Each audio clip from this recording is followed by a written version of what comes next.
معراب تግራي ኣብ معراب تግራي ዝበፅሐ ጉድ ተነጊሩ ዝውዳእ ኣይኮነን ብልጽግና እውን ነዚ ተረዲዩስ ናብ ምዕራብ ትግራይ ይትረፍዶ ሕወሓት ይትረፍዶ ሰራዊት ትግራይ ዝኾነ ይኹን ናይ ኢንተርናሽናል ሚድያ እውን ወንዘር ኢሉ ከይሓልፍ ይገብር ፀኒሑ ይገብር እውን ኣሎ ሂማን ራይትስ ዎች ግን ዘውፅዎ መልእኽቲ ኣሎ ዘውፅዎ ሪፖርት እንሄ እቲ ሪፖርት ሪኦም በዓል ደመቀ እንታይ ይብሉ ኣለዉ ዝብል ከዓ በዚ ሓደ ገፅ ዝበሃል ዝኒሄ እኒሄ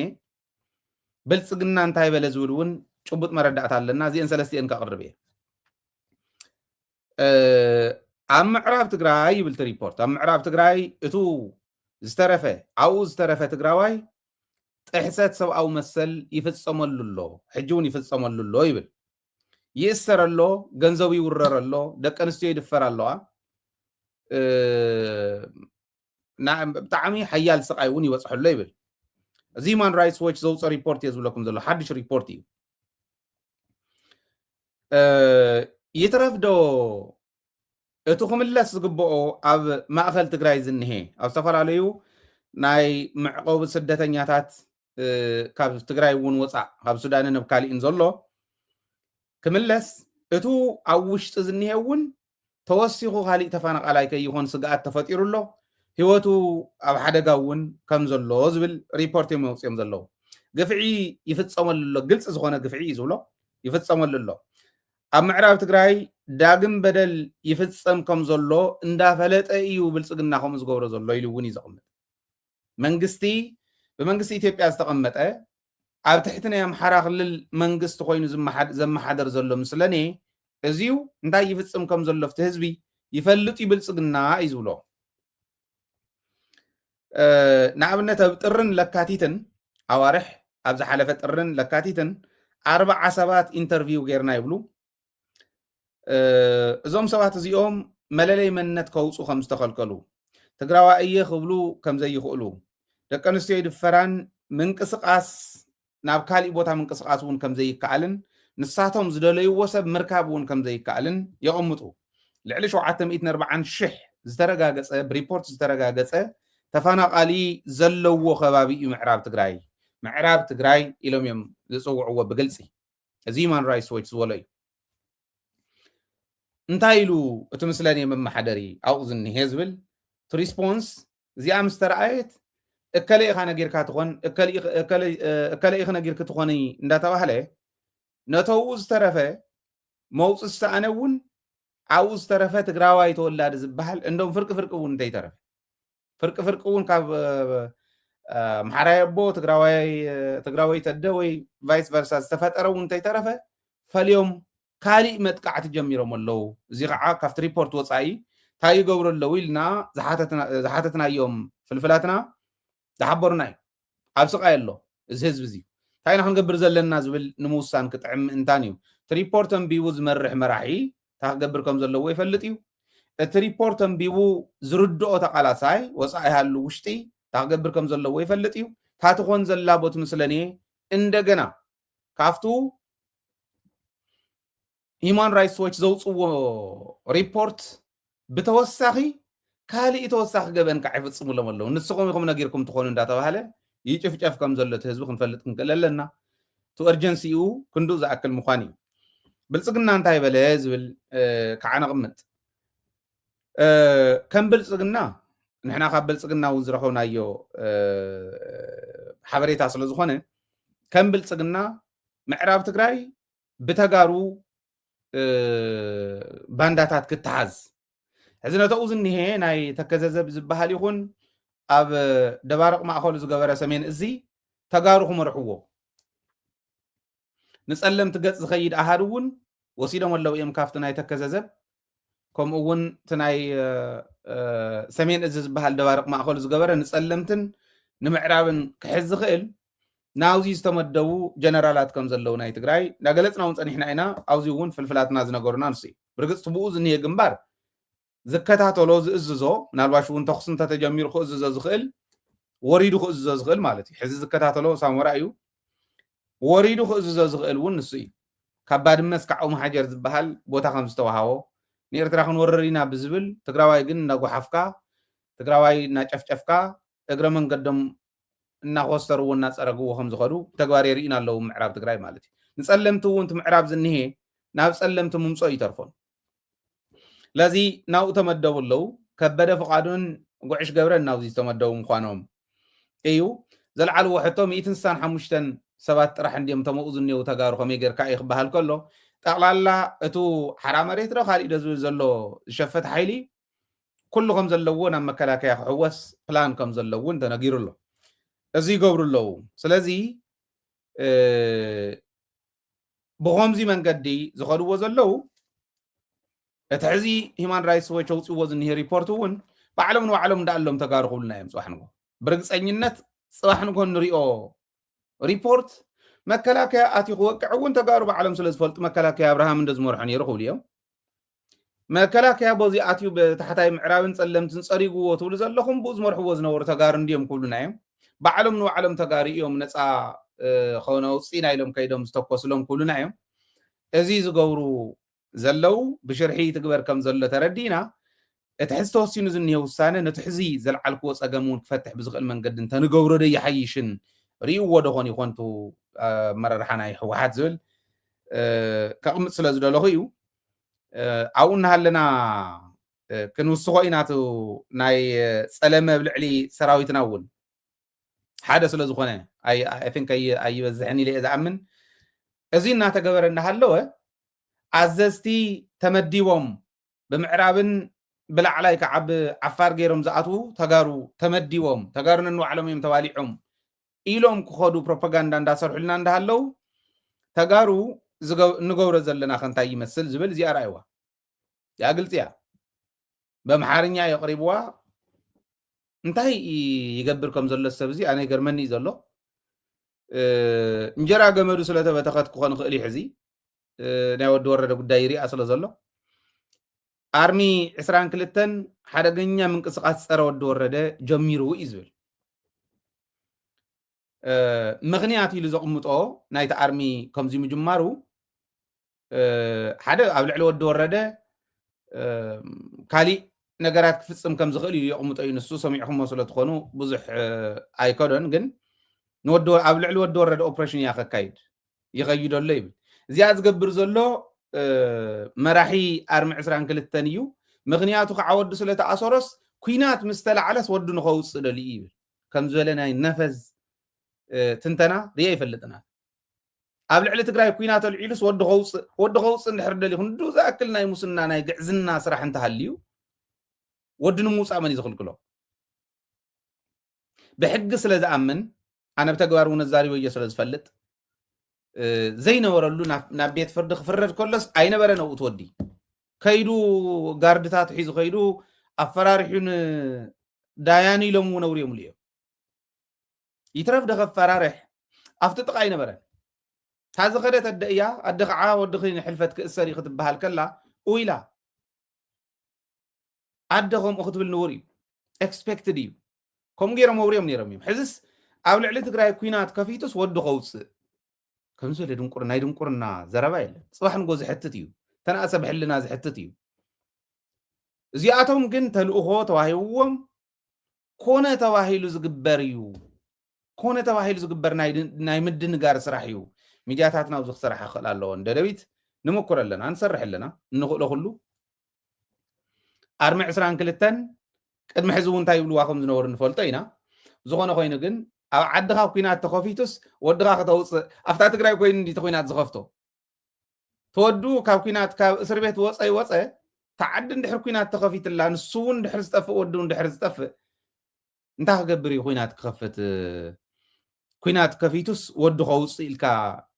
ዝግበር ትንተና ናይ ድንቁርና ዋላ እንተኾነ ግን ተልእኮ እዩ ክብል ደልየ ከምዚ እውን ይብሉ ኣለዉ እና እዚኣቶም እውን ብደንቢ ብውሕልና እንተ ንትንትኖ ይሓይሽ ዝብል እምነት እዩ ዘለኒ ካልኦት ሚድያታት እውን ወሲደን ክሪኦኦ ኣብዚኦም ኣብ ክልቲኦም ኣብቲ ናይ ምዕራብን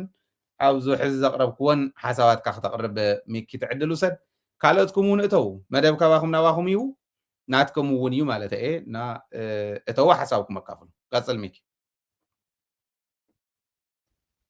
ታንክ ዩ እቲ ናይ ኣርሚ 22 ከምዚ ዶ እናበለ ዝህትፍ ዘሎ ናይ ወዲ ወረደ ፒአር ኣብ ኣዲስ ኣበባ ኮይኑ ንፈልጦ ኢና ብቀዳማይ እውን ያው ከምዚ ሓዘነ ተሪፈን ዘለዋ ነገራት እውን ክዕፀዋ ምዃነን እውን ንህዝቢ ትግራይ ክነግር ሞኪሩ ነይሩ ኣርሚ 22 ግንስ ውሕስ ዝኾነ ካብታት ፀጥታ መራሕቲ ትግራይ ብብዙሓቶም ዘለዎ ከተማ መቐለ ምስ ፖሊስ ትግራይ ፖሊስ ናይ መቐለ ካብቲ ሰራዊት ኣባላት ኮይኖም ተናቢቦም ፀጥታ እዮም ዘኽብሩ ዘለዉ ፀጥታ ማለት ኑር እዩ ንኣብነት ልዕሊ 1800 ከባቢ ናይ ሕወሓት ኣመራርሓ መፅኡ እዮም መቐለ ኣኼባ ከካይድ ከሎ ንዙይ ጥንክር ዝበለ ፀጥታ የድልየካ እቲ ፀጥታ ናይ ሰራዊት ምስቲ ፖሊስ ትግራይ ሓቢሩ ንምስራሕ እዚኡ ኣብ መቐለ ዘሎ ህዝብና ንሪኦ ዘለና ናይ ፀጥታ ምጥንኻራት ኣብ ሰዓት እዚኡ ፈለማ እውን ካብቲ ናይ ውዕል ቪክቶርያ ምስ ጀመርና ኣትሒዙ ከምዚኣት ኣብ ኩለን ትግራይ ፀጥታ ተዝካየድ ነይሩ እቶም ሃንጊ ዝገብሩ እቶም ገለ ዝገብሩ እዚ ፀገማት ምተቐነሰ ወይ ድማ ጠጠው ምበለ ነይሩ ኢለ ዝኣምን ኣብ ኣዲስ ኣበባ ኮይንካ ግን ናይ ቅንጅት ኣባላት ኮይንካ ኣንጻር ትግራይ ካብ ቀደመት ሒዝካ እናተቃለስካ ሒዝ እንደገና ሓላይ ናይ ትግራይ ዝሓሊ ዘሎ መሲሉ ዳዊት ከበደ ዝኸደ ዘሎ መገድታት ግን ደርሆ ፃሕቲራ ተረኽቦ ምሽጥር እዩ ዝብሉ ኣሎ ሓደ ግዜ ወይ ድማ ዝኾነ ነገርስ ከምዚ ፈለጥኩ ለባም ስለተፃወተ ኣርሚ ብሰራዊት ግን ትመፅእ ዘለካ ናብቲ ኣካይዳኻ ብገበናት ፅባሕ ንጎ ብትግራይ ዘሕተካ ግን ቀፅለሉ ኣርሚ 22 ዘለኹም ኣባላት ግን ቀፅልሉ ንዓድኹም ንህዝብኹም ናብ ማንም ኣካል ዘይወገንኩም ፀጥታ ሰላም ክተኽብሩ ትኸድዎ ዘለኹም ከይድታት ብኣጋጣሚ ኮይኑ ገልገሊኦም እውን ብኣካል እውን ዝፈልጦም ስለ ዘለዉ ኣብቲ ናይ ኣርሚ 22 ተምኡ ዘለዉ መናእሰይ ተምኡ ዘለዉ ዓበይቲ ተነኡ ዘለዋ ተጋደልቲ ለባማት ምዃነን ከምዚ እንዳኣጋጣሚ ትፈልጥዎ ዘለኩም ካብቶም ብጣዕሚ ሂወቶም እውን ንትግራይ ዝገበሩላ መብዛሕትኩም ተስታውሱ ኢኹም ተጋዳሊት እስራኤል ሓፍትና እግራ ተቆረፀት ኣብዚ ወለደት መፂና ሓገዝ ይገበረላ ኢልና ዝበልናዮ እውን ካብቲ ሰራዊት ምስ እያ ካብ ኣርሚ 22 እያ እቲ ሰራዊትና ኣብ ኣዲስ ኣበባ ኮይኑ ከራስሕ ተሎ ከምዚ ዓይነት ገበነኛ ዝኾነ ወዲ ናይ ዛዕባ ሰራዊትና ምልጣፍን ሰራዊትና ከምዚ ዓይነት ሕሶት ምምሕላፍ ግን ስነ ስርዓት ዘይገብር ሰብ ናይ ግዜ ጉዳይ እምበር ዳዊት ከበደ ፅባሕ ንጎ ብሕጊ ትጥየቀሉ ከም ዝኾነ ክነስታውሰካ ንደሊ እዚኡ ናይ ድሓን ንግዜኡ ግን ተምልጥ ይመስለካ ኣሎ ኣዲስ ኣበባ ኮይንካ ክነዩኻ ፅባሕ ንጎ ትግራይ ትወግሐላ እያ ተብኣ ዘሎ እቶም ሓሻኽርናትካ እቶም ጫት መግዝእ ዝቡካ ዘለው ዝተኽብልካ ዘለው ግን ፅባሕ ንጎ ከም ዘየድንሑካ ንፈልጣ ኢና እዚ ብኡ ክሃልፈ ሰራዊት ትግራይ ግን ኣብ ኩሉ ቦታ ዘለኹም ናይ ፀጥታ ትተሓበርዎ ትገብርዎ ሓገዝ ትገብርዎ ድኻም ክብረ ኣለና እትና ኣብዛ ሰዓት እዚኣ ከዓ ነየ ኣርሚ 22 ዝብል ዘለኹስ ስለተለጠፈ እዩ እምበር ብካሊእ ኣይኮነን ግን ናይ መቐለ ብምሉእ ፀጥታ ምስ ሰራዊት ትግራይ ምስ ፖሊስ ትግራይ ፖሊስ መቐለ ኮይኖም ውሕስ መቐለ ክኸውን ዝሰርሕዎ ዘለዉ ስራሕቲ ደጋጊመ ክብረ ኣለኒ ካብቲ ካብ መቐለ ናብ ምዕራብ ዘምፀኻዮ ክመፅእ ናይ ሂውማን ራይትስ ዋች ማለት ናይ ዓለም ድርጅት ናይ ጉድኣት ዝበፅሖ ማሕበረሰብ ኣብ ዝኾኑ ሃገራት ቦታታት መርመራ እናካየደ ማሕበረሰብ ከም ማሕበረሰብ ጨፍጫፍን ስቃይን መከራን ዝበፅሖ ሪፖርት ዘቕርብ ቅድሚ ሕዚ እውን እቲ ናይ ሂውማን ራይትስ ኢንቨስቲጌሽን ከይቕፅል ነስታውስ ኢና ፃድቃን ጌታቸው ረዳ እዮም ጠጠው ኣቢሎሞ ኣትሊስት ሕዚ ግን እቲ ናይ ምዕራብ ትግራይ ተልዕሎ ዘለካ እተኡ ተሪፉ ዝነበረ ተወሰነ ማሕበረሰብና ሕዚ እውን ኣብ ስቃይ መከራ ምህላውን ሲስተማቲክ ጀኖሳይድ ይፍፀም ምህላውን ከም ብሓድሽ ደቂ ኣንስትዮ ምድፋር መናእሰይ ባይዘወይ ሓደ ግዜ እቲ መከላከያ ንብሎ ዘለና ናይ ብልፅግና ሰራዊት ፌደራል እውን ያው ባስ እናፀዓነ ናብ ተከዘ ዘምፅኦም መናእሰይ ከም ዝነበሩ እውን ነስታውስ ኢና እዚ እናተገብረ እንዳሃለወ እቲ 1.2 ሚልዮን ህዝቢ ምዕራብ ካብ ምዕራብ ወፅኡ ኣብ ትግራይን ኣብ ሱዳንን ኣብ ካልእ ሃገራትን ከርተት ዝብል ዘሎ ዛዕባ እዚዩ ፕራዮሪቲ ሂቦም ዛዕባ እዚዩ ድቃስ ከልዩና እዩ ኢሎም ምስ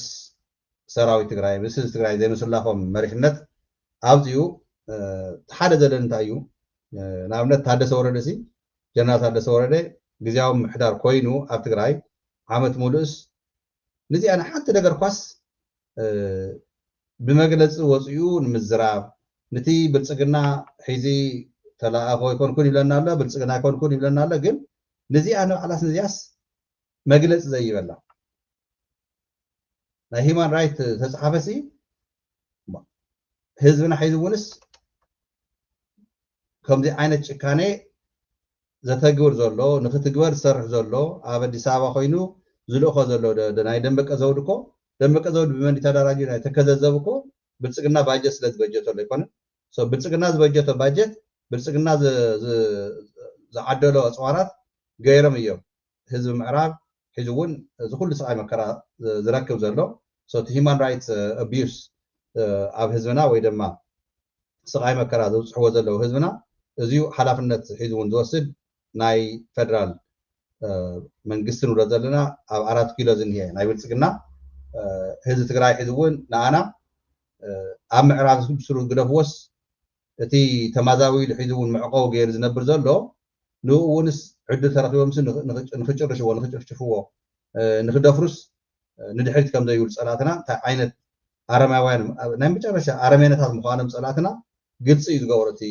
ናይ ሂማን ራይትስ ዋች ሪፖርት ማለት እዩ እንድሕር እዚ ግልፂ ኮይኑ ግን ንሕና ተጋሩ ከም ተጋሩስ እንታይ ኢና ንኸውን ሒዚ ናይ ህወሓት ፅቡቅ ውሳኔታት ወሲኖም ኢልና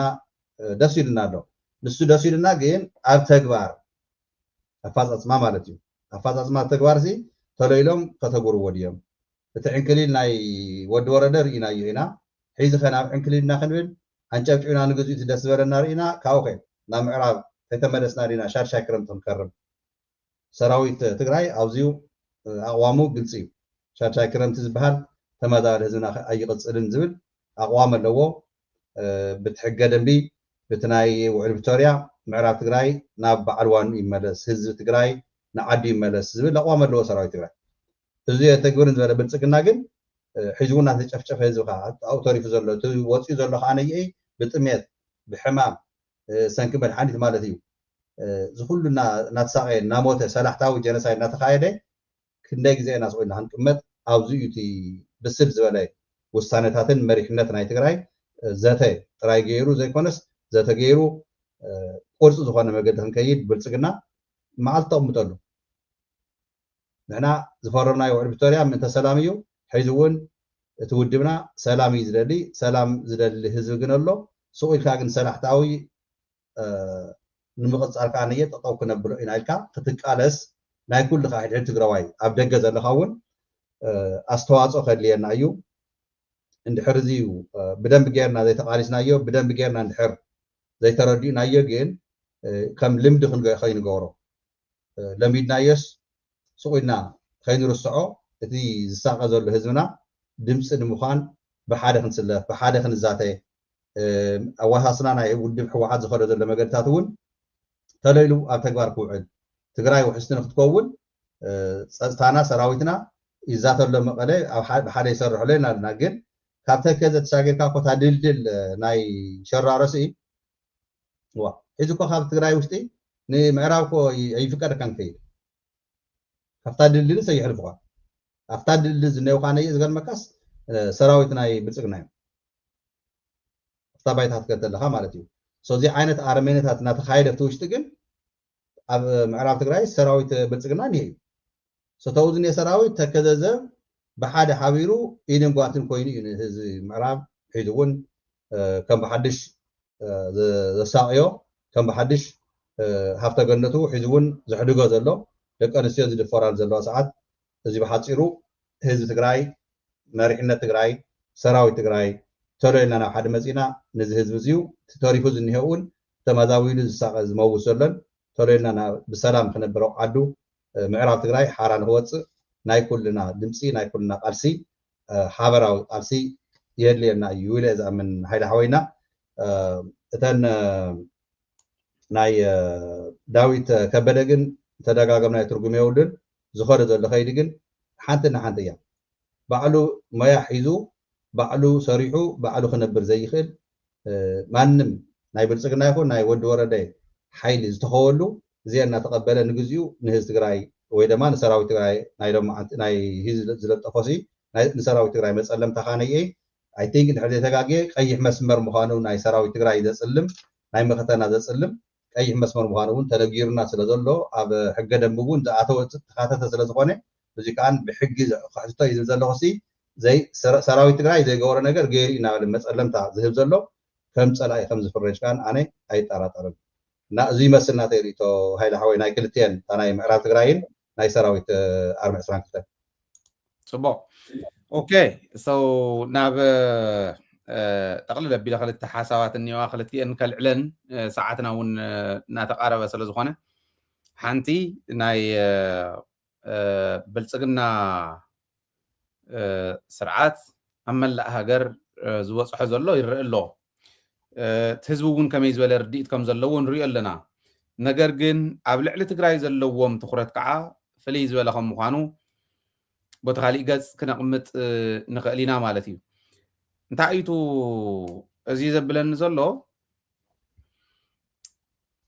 ትግራይ ናጽነት የድልያ እዩ ዝብል ትግራዋይ ዋላ ብዙሕ እንተኾነ ኣብ ናይ ናጽነት ግዜ ክንሓቶ ዝግባአና ናህና ዝኾነ ንብረትና ዝኾነ ሃፍትና ዝኾነ ከመይ ጌርካ እዩ ዝተሓዝ ነገራት ከመይ ጌርካ ኢኻ ፕሮአክቲቭሊ እትሪኦም ዝብል ገና ኢና ይንሓስቦን ዘለና ዝብል እምነት ስለ ዘለና ሓንቲ ነጥቢ ከቕርብ ጭቡጥ መረዳእታታት ኣለውና ፍልፍላትና እውን ብጭቡጥ ከም ዝሓበሩና ካብ ኩለን ናይ ንግዲ ባንክ ቅርንጫፋት ዝእክብዎን ዘለው መኻይን ንምንታይ እዮም ዘብል ሕቶ ዘልዕል ተግባር ኣሎ ብትግራይ ንግዲ ባንኪ ኮነ ካልኦት ባንክታት ትግራዋይ ሴፍ ዝገበሮ ናይ ባዕሉ ገንዘብ ናይ ባዕሉ ንብረት ኣውፅአን ከይህባ እንታይ ይፍፅማ ከም ዘለዎ ዋላ ንፈልጦ እንተኾነ መኻይን ምእካብ እንታይ ይብልዎ ብርግጽ ስራሕና እየስርሑና እንዲኦም ማሕበራዊ ሚድያ ከምዚ ይገብረና ኣሎ ኣብ ናይ ባዕልና ጣልቃ ኣትዮ ከምዚ ይገብር ኣሎ መሪሕነት ስርሑ ከይሰርሕ ንቅድሚት ከይንቀሳቐስ ይገብር ኣሎ ዝብል ኮምፕሌን ከም ዘሎ ኣምነ ብልጽግና መኻይን ናይ ንግዲ ባንኪ ምእካቡ ግን ንዓይ ካሊእ ዘርእየኒ እንታይ እዮም ዝገብሩ ዘለዉ ትግራይ ትኺድ ኢሎም ትግራይ ትገንጸል ኢሎም ዝኣምኑ ምዃኖም ዶክተር ሚልኬሳ እውን ነጊሩና እንተኽኢሎም ህዝቢ ትግራይ ኣብ ክሳዱ ኣርዑት መግዛእቲ አንጠልጢሎም ክነብሩ እንተኽኢሎም ጽቡቕ ተዘይክኢሎም ግን ትግራዋይ እናሳቀዩ ክነብሩ ትግራዋይ ካብ ገጸ ምድሪ ከጥፍኡ ክምኩር እዮም ንሱ እውን ተዘይክኢሎም ትግራይ ትገንጸለልና በቃ ኢሎም ክኸልኾም ዝኽእሉ ይርዳእኒ ኣነ እውን ከም ሓደ ትግራዋይ ናይ ትግራይ ሙሉእ መሰል ዓርሶ ውሳነ ክትግበር እዩ ትድልየተይ ብዙሓት ተጋሩ እውን ከምኡ እዮም ኢለ ይኣምን ሕዚ ናብ መቐለ ይእክብዎን ኣለዉ መኻይን ናይ ንግዲ ባንኪ ምስሮ ኣገልግሎት ንዘይምሃብ ድዮም ዓፅዮም ካብኡ እውን ሓሊፍና እንታይ ክገብሩ ስለ ዝደለዩ እዮም ዝብል ስጋኣት ንኸይፈጥር ኢለ ሰጊአ ገድፎን ኣነት ዝገብርዎ ዘለዉ ከቕርብ ናይ ግድን እዩ ገለገሊኦም ኦኬ ኩናት ክጅምሩ ስለ ዝበሉስ እዮም ዝእክብዎን ዘለዉ ንብረቶም እዮም ዘውፁ ዘለዉ ዝብሉ እውን ኣለዉ ክትትል ክግበረሉ ብመሪሕነት ግን ናይ ግድን እዚ ክቐርብ ኣለዎ ኩናት ክጅምሩ ስለ ዝበሉ ኢልካ ምዝራብ ስጋኣት ክፈጥረሉ የብሉን ንሕብረተሰብና ኢለ ዝኣምን ኣነ መሪሕነት እውን ክዳሉ ኣለዎ ህዝቡ ክዳሉ ኣለዎ እቲ ህዝቡ እውን ክዳሉ ኣለዎ ሕልኑኡ ክዳሉ ኣለዎ ምክንያቱ ክንገብር ኢና በሉ ኣይንገብርን በሉ ኣብ ልዕሊ ህዝቢ ትግራይ ሕዚ እውን ጨፍጫፍ ይቕፅል እዩ ዘሎ እቲ ኩናት ጠጠው ይበለ ስለተዛረብዎን ብዓይንና እንዳሰርሕዎ ስለ ዝረኣናን ሕጂኦም ጅምርዎ ዘለዉ ክንብለ ይንኽእልን ለዚ መኻይን የውፁ ኣለዉ ምድላው እንተኮይኑ ምድላው እዩ ሎም ከም ዓመ ይኮነን ኩናት እንተጀሚሮም ኦረዲ እታ ኢትዮጵያ ትበሃል ዓዲ ሙሉእ ብሙሉእ ክትፍተን ደልዮማ እንተኮይኖም ጥራሕዮም ክጅምሩ ዝኽእሉ ምክንያቱ ዓዲ ኣምሓራ ዝኣክል ዓዲ ሓሊፎም ዓፋር ዝኣክል ዓዲ ሓሊፎም መፅኦም ኣብ ልዕሊ ትግራይ ኩናት ስለ ዝኸፈቱ ዘምፅዎ ተኣምር ከም ዘይህሉ ፍሉጥ እዩ ነገር ግን ንሶም ያ ከምዚ ይገብሩ ኣለዉ ዓፋርን ኣምሓራን ኣብ መኸተኦም ዘለዉ ኢልናስ ደቂስና እንፀንሖ ክኾን የብሉን ዝብል እምነት ስለ ዘለኒ 2013 ዝገብርዎ ዝነበሩ ተግባር እዩ ካብ ትግራይ ዘለዎም ንብረት እዮም ዘውፁ ዘለዉ ስለዚ ክልተ ነገር ምግባር ክልተ ነገር ምግንዛብ የድሊ ዝብል እምነት ኣለና ቁፅሪ ሓደ ንብረትና እዩ ኣብ ኢትዮጵያ ዘሎ ሃፍቲ ናይ ትግራይ ኣሎ ኣብ ትግራይ ዘሎ ሃፍቲ ናይ ትግራይ ናይ ኢትዮጵያ እውን ኣሎ ስለዚ ኣብ ትግራይ ዘሎ ሃፍቲ ናይ ኢትዮጵያ ንዓና እውን ስለ ዝበፅሓና ኣብ ካሊእ ዘሎ እውን ስለ ዝበፅሓና ተን ዘለዋ ንምንታይ ይወፃ ሃፍትና ስለ ዝኾነ ምቁፅፃር መሓዝ ምጥቃም ከድሊ እዩ ዝብል ክንወስድ ንኽእል ኢና ቁፅሪ ክልተ ንብረቶም መውፅኦም ትግራይ ንምጭፍጫፍ እንተኮይኑ ግን ምድላው ከዓ ስለ ዘድሊ ብጥንቃቐ ክርአ ክኽእል ኣለዎ ዝብል እምነት ኣለኒ ሓደ ወዲ ትማሊ ዘለዓሉ ለይ ሕቶ ስለ ዝኾነ ናይ ህዝቢ ከልዕለው እዚ ዘየምፆ ፅዋር የለን ክምኩር ይኽእል እዩ ኢሎም ክምኩር ይኽእል እዩ ዝተወሰነ ክዕኑ እውን ይኽእል እዩ ግን ስቕበልና ኣይመለስናሉ ወይ መኸተና ኣይመራሕናን ኢልና ስለ ዝሓሰብና ኣይንምክትን ስለ ዝበልና ዝገድፈና ፀላእ ኣይኮነ እኳ ደኣስ ንሓደን ንመጨረሻን ግዜ ዕላማና ንፁር ኮይኑ ንፁር ፖለቲካዊ ዕላማ ልክ ከምቲ ወታደራዊ ዕላማ ንፁር ፖለቲካዊ ዕላማ እውን ተታሒዙ ንናፅነት ተባሂሉ ማለት እዩ ተታሒዙ ብኣግባቡ ተመሪሑ ዓቕሚ ዘለዎም መሪሖሞ ክንሳገርና ይግድን እዩ ስለዚ እዛ ሕዚ ትግበር ዘላ ናይ ንግዲ ባንኪ ብደንብ ብጥንቃቐ ምርኣይ የድሊ እዩ ዝብል ሓደ መረዳእታ ክሕልፍ ስለ ዝደለኹ እዩ ካልኣይ ኣባና ጥራሕ እንተይኮነስ ኣብ ዓደ መሓራ እውን ዓይነ የብለይ ስኒ የብለይ ተኽሲ ተጀሚሩሉ ሕዚ ናብ ህዝቢ ልክዕ ከምቲ ኣብ ትግራይ ዝገብሮ ዝነበረ ናብ ማእኸል ህዝቢ ተኽሲ ተጀሚሩ ኣሎ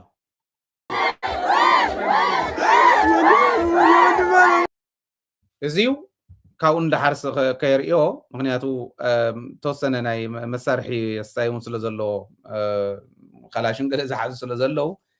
ገና ኢና ይመላእናን ቨሪፋይድ ስለ ዘይኮንና እዚኣ ኣብኡ ጠጠው ከብላ እሞ እዚኣ ዝረኣኹማ ትመርኣያ እውን እኹል ስለ ዝኾነ እዚኣ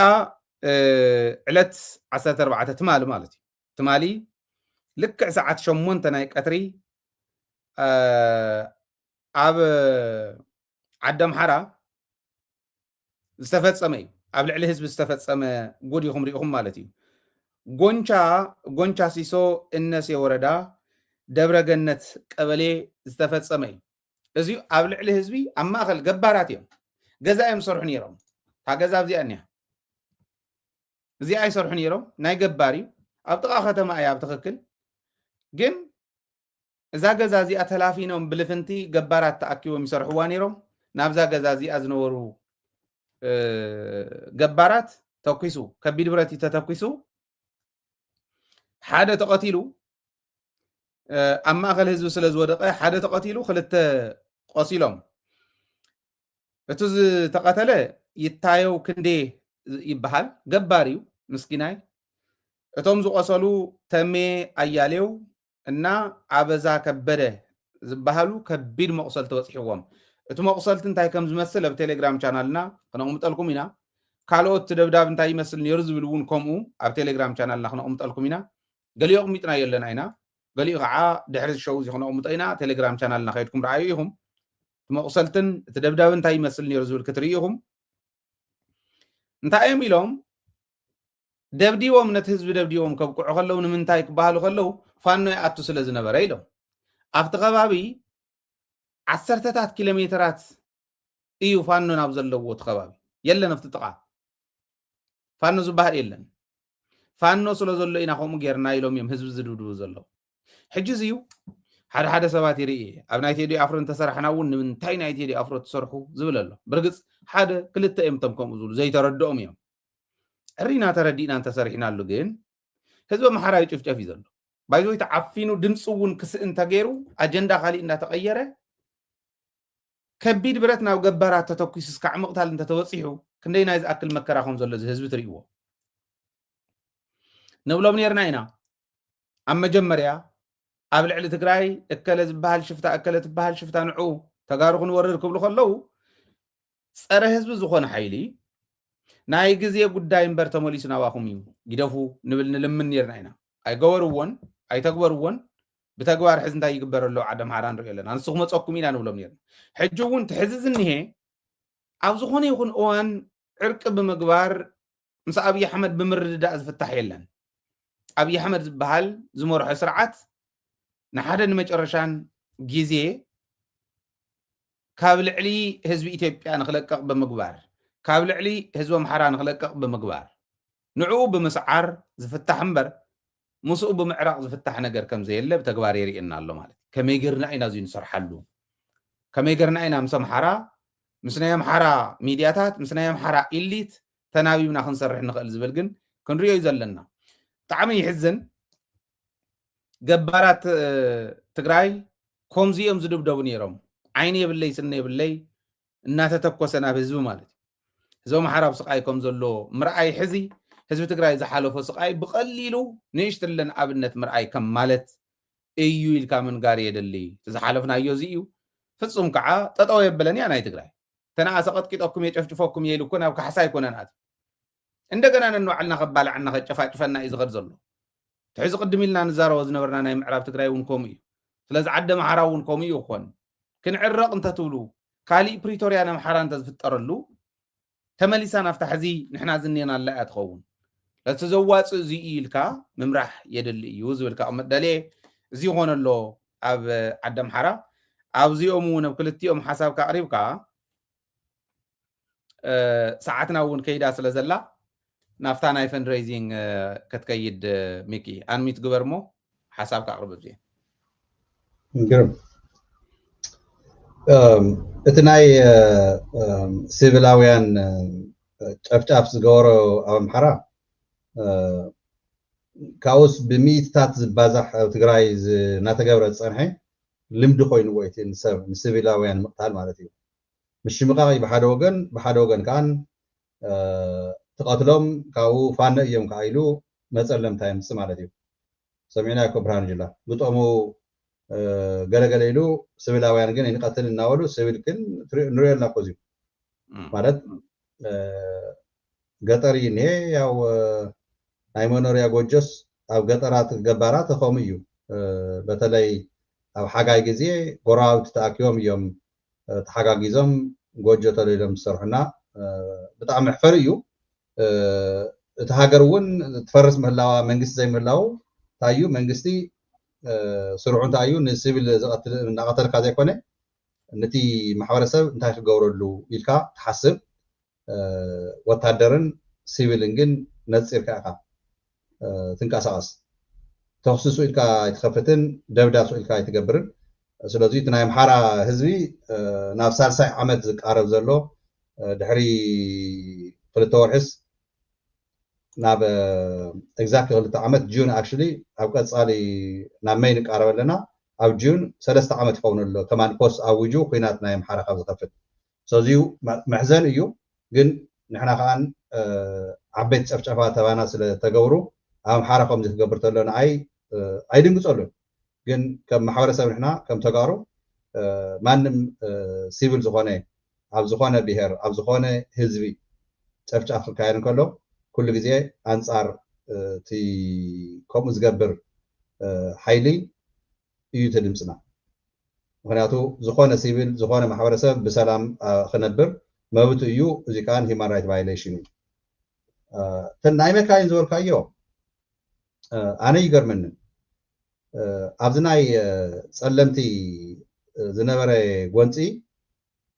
ብልፅግና ሽዑ እውን ጀሚርዎ ነይሩ ገዲፍዎ እምበር የስታውስ እየ ካብ ሽረ ካብ ዓድዋ ካብ ኣክሱም ኣተሓይዙ ናብ መቐለ ብዓዲግራት ብካሊእ ዝነበራ እውን ጠቕላላ ጠቃሊሎም 50 ዝኾና ናይ ባንክታት ሰርቪስ ዝህባ ዝነበራ ናይቲ ብልፅግና ፌደራል ዋላ ንወሎ ድሓን ሰባሲቦም ነይሮም እዮም ሽዑ እዚ ንምንታይ እየን ኢሉ ናይቶም ሰራሕተኛታት ዝሓተቱ ኣይ በቃ ሰርቪስ ክግበራ ስለ ዘለዎን ተባሂሉ በቃ ሽዑስ ኩናት ኣተና እሞ ዘላ በቃ ንእሽተይ ነገር ኣብ ትግራይ ከይተርፍ እያ ሰበሉ ምክንያቱ ሃፍቲ እዩ እቲ ሃፍቲ እዚ ከዓ ተለልካ ካብ ተኣሽሙ ውፃእ እዩ ካብ ትግራይ ሕዚ ተኣከብዎንስ ንሕና 2012 ድሕሪ ተጋገ ይመስለኒ እቲ ናይ ኢትዮጵያ ዝበሃል ሰራዊት ዝነበረ ሽዑ ብራማ ብሓደ ሓደ ቦታ ዝነበረ ክወፅእ ክብል እንከሎ مناسي سلفوزيوم تخكل يكونن إلهم تقاوم نيرم يوم استوسيه مغنياتو حدقا ناتر نيريو ግን እሱ ድሓን ይትረፈና ታሪክ ባዕሉ ንታሪክ ንግደፎ ናይ ሒዚ ግን ሽዑ ግን ከም ዘልወስ ተጽዋራት ሽዑ ግን ንምንታይ እዩ መጀመርታ ሰራዊት ክወፅውን ነይሩ ድሕራይ ግን ክወፀሎም ዝተባሃለ ግደፎም ዝተባሃለ ተጽዋር ሞ ይግደፍዎ ንሕናስ መሐለውን ኣናስ ክንጥቀመሉ መብት ኣለና እዩ ዝብል ተቃውሞ የስታውስየ ሒዚ ግን እንታይ ክብለለ እዚ ሲ ኣብ ማለት ኣብ ጫፊና ዘለና ህዝቢ ትግራይ ሰላም ከይረክብ ናይ ምዕራብ ወጉዕና ኣለና መካይን ዝሰባሰበን ዘሎ ግን ከመይ ዓይነት ጨካን ምዃኑ ኣረመየነ ምዃኑ ንሕና ተጋሩስ እቲ ሃፍተ ገነት ኣብ ኢትዮጵያ ሙሉእ ዘሎ በተለይ ኩሉ ዝፈልጦ ናይ ኣዲስ ኣበባ ሃፍተ ገነት ተተኽለይ ናትና ዝብፅሐና እጃም ከም ዘለና ኣብ ሓደ ሓደ ጌጋታት ንኸደ መገዲ ኣሎ ገልገሉ እንታይ መስሎሲ በቃ ፅባሕ ንጎ ሃገረ ትግራይ እንተተሃኒፃስ ትግራይ ከምታ ዘለተ ሓንቲ ነገር ካብቲ ዝነይናዮ ሃገር ሒዝስ ሓንቲ ነገር ትብፅሐና እያ እንድሕር ትብፅሐና ኮይናስ ምሳን ተቐፂልና እዩ እምበር እጃምና ሒዝናስ ክንወፂና ኢልካ ንምሕሳብ ብጣዕሚ ኣይደኖ ከም ናብ ካሊእ ወቐሳ ከይመስል እምበር ንምሕሳብ ወይ ከዓንስ ሶም ሞያታት ሒዚ ትኩረት ንሕና እቲ መኸተን ድንየት ትኩረትና ነገር ግን እዚ ሃገር እዚኣ باي ذا ويتي هافتا جنة تراي كون تكالف تعدي زلة تراي كون أنا زميل كترنا تعدا عطوا زلة هاجر وون لا تنا إجام عدا يقوم إحنا ولا تي فدراشين يلنا أنت ولنا 50 نتصير لنا أي دفعت عينتنا نك أساق نخزرنا قلنا تخونا بساعات زيو تنايت هاجر هافتن تنايت هاجر عدان نقول لا أي زميل كتر سكاب إحنا بعدنا مدو ناس الناس نحر تقرأ هاجر كوينا سكاب شو تخول زلو نجارات سو تاي زوج حزر لخذي تي خصبة وقعي مكاين يخونا زخون النبرات بشم فدرال تسويعو مالت ايربورت نابنت تي ايربورت تشكي مخصوص يخلنيو قلنا فدرالي تتكال قلنا تنا اجام مخانون تبدي ساوا زلو هافتا جنة تبكالي كل لا زلو هافتا جنة ناي كله كالكوليشن تسريحو برسنتج ناتكا قبقها تاها تقبر قبو خاخات وسد زين ما كاين زين جن بحصير مجدد بناتي ريتو كاب تግራይ ንኸይወፃ እንታይ ኮይና ንሕና ነቲ ህዝብና ዘይነ ንቅሖ ሰልፉ ወፅዩ መገዲ ተዓፅዩ ናበይን ክኸዳ ብስሩሲ ገይጋ ጥራይ ዘይኮነስ ገበን እዩ ባንክ ተዓፅዩ መድሓኒት ከይኣቱ ተኸልኪሉ ነዳጅ ከይኣቱ ተኸልኪሉ ሕዚ እውን ህዝቢ ትግራይ ንኽጠፍእ ዝሰርሕ ዘሎ ፀላኢ መንዲ ከመይ ድየን መፅአን ዘን መካይን ዘን بناي من مسوات نية تعسر شو عتعمد كارس مسوات زخفوا للستقرا انتاي ديو ناي بانك سيرفيس هو مكاينسي فدرال سلاززن ابزي باي ذا وي تدخمت انا الى تي مريحنت ناي تግራይ እዚ ነገር እዚ ጌጋ ጥራይ ዘይኮነስ ገበን ይብስሩ ትግፍዒ ያእኽለና ባንክታት ክፈት ባንክታት ይከፈት እዚኣተን ኣብ ዘለዎ ኮይነን ሰርቪስ ይሃባ የግልግላ ንሕና ዋላ ሃገር ኮይና ጽባሕ ንጎውን ናትና እጃምቡን ስለ ዝኾና ካውን ለዓለ ስለ ዝግበአና እዚአንስ ናትና ዲፖዚት እየን ናትና ትካል እየን ብናይ ኣብ ሸዋ ዘሎ ሓይሊ ኣይኮናን ተፈጢረን ዘን መካይን እዚአን ዋላ ንሰብ ስልጣን ይሃሉ ኣብ ትግራይ ኮይ ተመረፀን እንድሕርና ብህልኽ እንድሕር ከይድና ግን ህልኽ ኣይኮነን እዚኡ ትካልና እየን ናይ ባዕልና እየን ዋላ ብሽም ፌደራል ተፀውዓ ይኺዳ በቃ ባዕልና ብፅፍርና ፈሓጢርና ገለ ይሕሸና ዝበሃል ለካይዳ ሓደ ግዜ ሰምዑ ግን ገይጋ እዩ ዘን መካይን እዚኣተን ዝኾነ ሃፍተ ገነት ኣብ ትግራይ ዘሎ ናይ ፌደራል ንምሻጥን ንምልዋጥን ንምውሳድን ግን ክፍቀድ የብሉን እየ ናተይ ሓሳብ ዘቕርብ ግን ታሰዓትና ከይትኸደና ናይ ልምድና ከም ዝበልካዮ ናይ ፋንሬዘር ኢቨንት ኢና ዘለና ሰንበት ያው ቀሪባ እያ ዘላ ሰንበት ናይ 24 ሰዓት ክነካይዶ እዩ ቅድሚ ሰንበት ግን በብመዓልታ ናይ ሓደ 5 ዝኾኑ ሰባት ኮንትሪቢሽን ንክትሕግዙ እቲ ፋንሬዘር አይ ቲንክ تمالا انا اللي خيرني ناتكا تراديس ناتيا ناتكا يالم معند اباك اصبق سلازي يقصل لارو يب እሺ ሞቲ ናይ ለማዓንቲ ትሕዝቶና ናይ ዛዕባ ትግራይ ጉዳይ በቲ ዝወልናዮ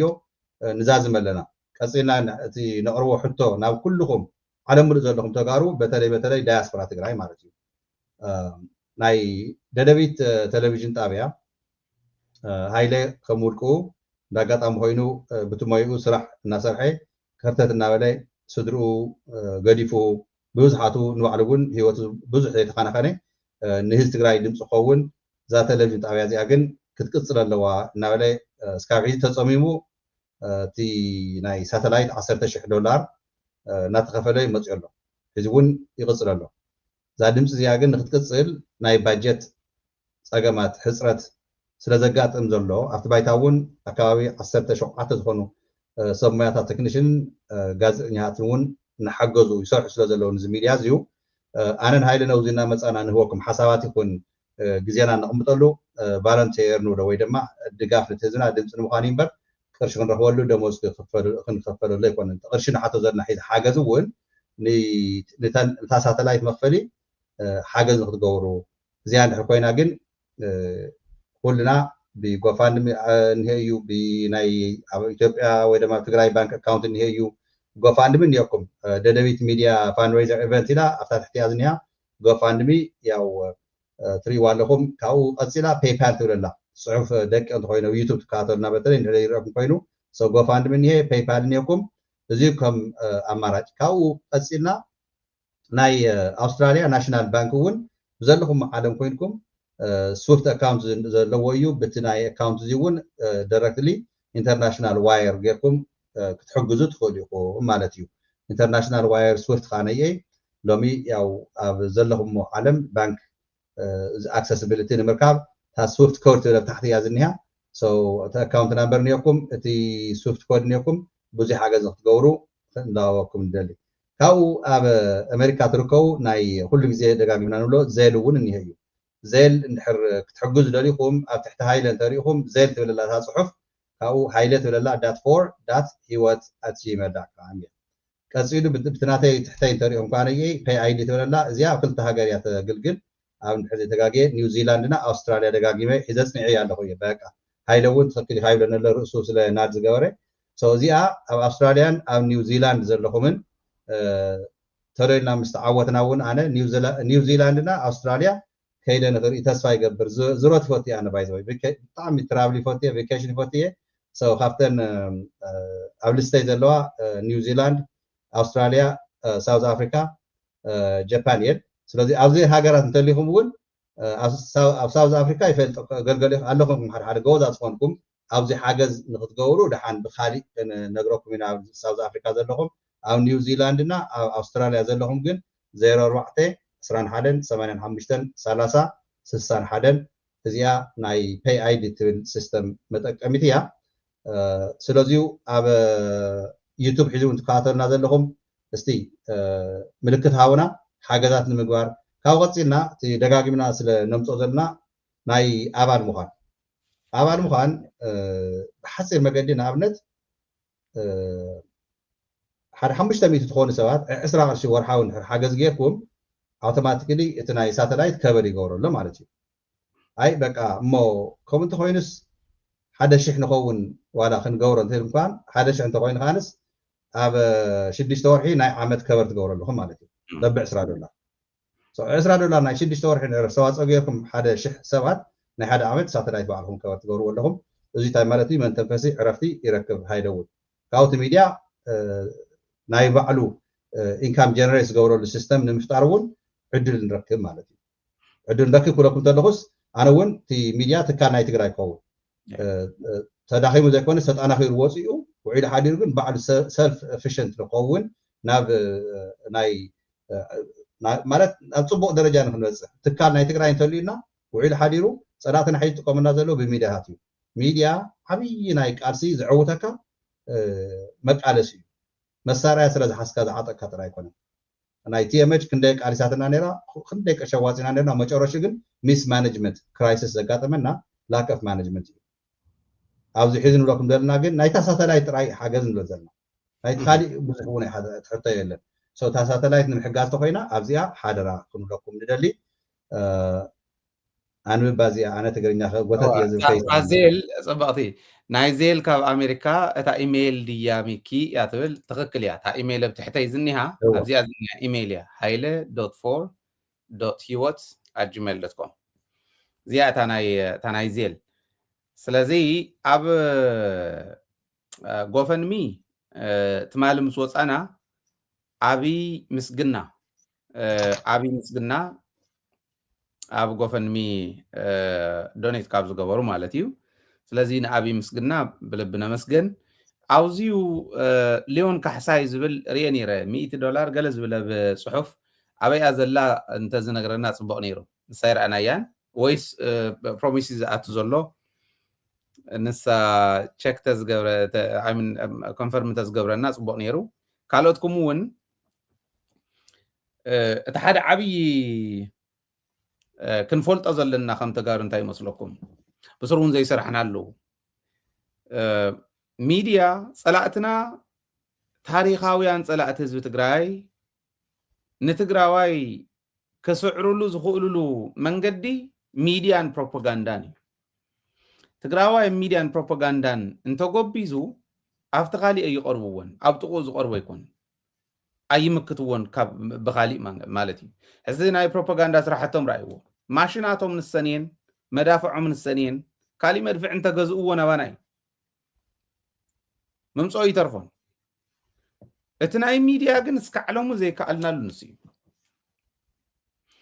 حلم ናይ ደደቢት ቪዥን ኢልና ዘቕመጥናዮ ህዝባዊት ሚድያ ህዝቢ ትግራይ ዝውንና ሚድያ ሰላም ኮይኑ ናብ ትግራይ ናብ ኩሉ ኩርናዕ ትግራይ ዜርና ኣብ ደገን ውሽጥን ዘሎ ትግራዋይ ብሼር ወኒንዋ ናይ ትግራይ CNN ናይ ትግራይ BBC ናይ ትግራይ ካልኦት ዓበይቲ ሚድያታት አልጀዚራ በልዎ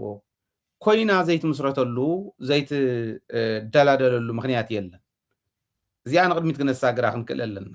እንታይ ዝበለ ነጋሽ ሕሉፍ ደደቢታውነት ያታ መዋፂትና ደደቢታውነት ማለት ናይ ደደቢት ሚድያ ይኮነን ዛረብ ዘለኹ ተዕላማ ናይ ህዝቢ ማለት ደደቢት ከይዶም እዮም ኣርዑት መግዛእቲ ኣብ ልዕሊ ኣብ ማእገር ትግራዋይ ዝነበረ ርዑት መግዛእቲ ዝተሰበረ 11 ሰባት 11 ዘይረብሓ አይምን 5 ዘይረብሓ ብረት ሒዞም